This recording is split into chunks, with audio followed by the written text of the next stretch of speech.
جاتے ہو۔ اگر ناشکری کرو گے تو اللہ تم سے بے نیاز ہے اور وہ اپنے بندوں سے ناشکری پسند نہیں کرتا، اور اگر شکر کرو گے تو وہ اس کو تمہارے لیے پسند کرتا ہے، اور کوئی بوجھ اٹھانے والا دوسرے کا بوجھ نہیں اٹھائے گا۔ پھر تم کو اپنے پروردگار کی طرف لوٹنا ہے، پھر جو کچھ تم کرتے رہے وہ تم کو بتا دے گا۔ وہ تو دلوں کی پوشیدہ باتوں تک سے آگاہ ہے۔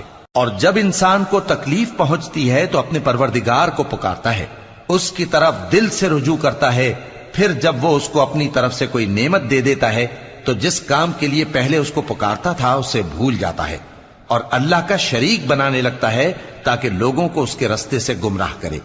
کہہ دو کہ اے کافر نعمت، اپنی ناشکری کے باوجود تھوڑا سا فائدہ اٹھا لے، پھر تو دوزخیوں میں ہوگا۔ بھلا مشرک اچھا ہے یا وہ جو رات کے مختلف اوقات میں زمین پر پیشانی رکھ کر اور کھڑے ہو کر عبادت کرتا